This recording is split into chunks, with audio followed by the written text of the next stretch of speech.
Let's admit it, we live in a world where the most sought after brands are often the most expensive, so we live with just looking at them with the hopes of one day copping a piece. And while there's many brands in that category of street meets luxury, very few have risen to the ranks of being runway ready. But we'll tackle one of those today. I'm your boy Ray G Casual, and today we come out of the dark to ask the question, what the hell is Off-White?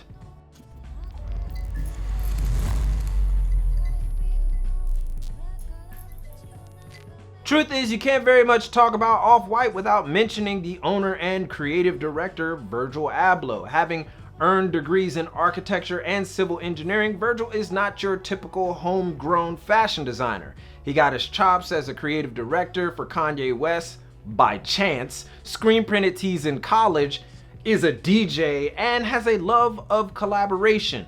Often labeled as unoriginal and uninspiring, Virgil takes it on the chin in an effort to fight the powers that be in an industry whose old guard places more emphasis on where you come from rather than what you can do for the culture. And there's much more to devolve with Virgil, but the generation of hip-hop, Air Jordans, and skating that he comes from largely dismisses the hierarchies in a fashion industry that embraces streetwear now as high fashion, yet doesn't recognize the pace setters as pure designers. And that's quoted by W Magazine. I didn't make that up. And Off-White is the response to that notion, as it breaks through the long-held belief that you have to be in fashion to know fashion. Rising from the ashes of Abloh's Project Pyrex vision in 2012, in which he, much to the chagrin of the ever-present streetwear audience, screen printed the word Pyrex on dead stock flannel shirts he got on discount from Ralph Lauren and subsequently sold them for $550 a piece.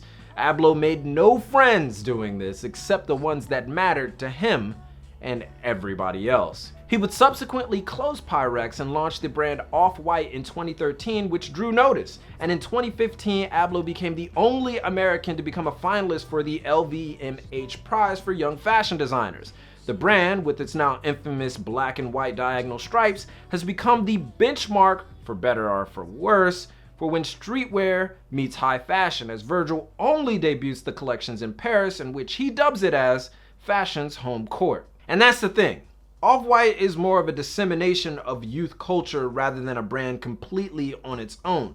Virgil even professes that the brand is taken directly from the youth culture he sees around him, the only caveat being that he adds an incredible value to it. Even the About page on Off-White's official website reads that the brand is a fashion label rooted in current culture at a taste level particular to now, and with a specific opinion and not necessarily same with Vision seasonal collections. Finally, it reads, the result is to be a young brand embracing the now in a sophisticated manner.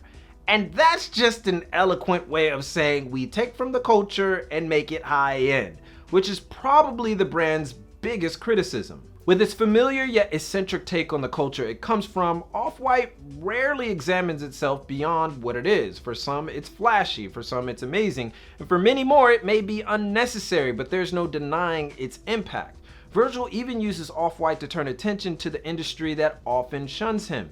Once redesigning an entire fall women's collection, dubbing it Nothing New in response to criticism by Rafe or Raf Simons, to which Abloh calls his greatest inspiration. With both men's and women's collections all designed in Milan, with Off-White, Virgil has single-handedly become the de facto leader of the sophisticated streetwear market alongside his contemporary Dem Magavsalia of Vermont fame.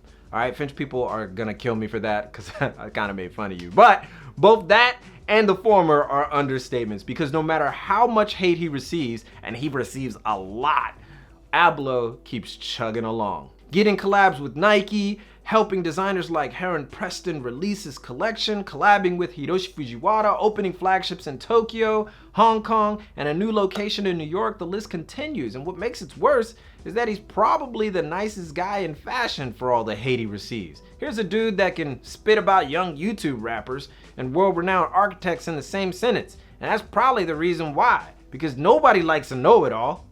I mean, I should know, but that doesn't stop the man from defining the gray area between black and white as Off-White. So that's the surface of Off-White, but only watching it grow will give you the answers that you seek. and you'll probably find them for yourself. Until then, let us know what you think of Off-White right now in the comments. Give a thumbs up if you like this video, and be sure to follow us on Instagram for the visuals and Twitter for the info. Help us build the ultimate shop for Japanese fashion by supporting us on Patreon, but most importantly, keep it locked right here for all of your info on international street fashion and culture from Tokyo. It's your boy, and keep it casual. Yoroshiku onegaishimasu. じゃあ今日はここまでです。Yeah, I know Off-White is not a Japanese brand, but we're going international now. International.